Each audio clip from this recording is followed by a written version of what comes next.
Now this is a story all about how Whitcliffe Mount got flipped upside down. And I'd like to take a minute, just sit right there. We'll tell you how Whitcliffe Mount became the school with clean, fresh air.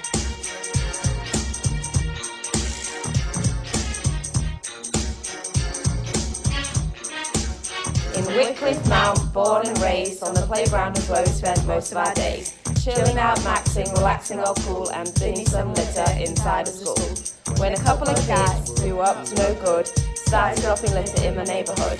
Dropped one little bottle and my teacher got scared. She said, rats are coming to Whitcliffe, so you better beware.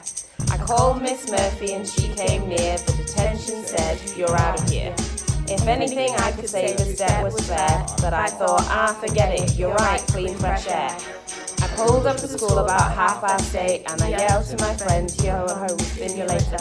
I looked at my school, I was finally there, to sit on my throne as the prince of clean fresh air.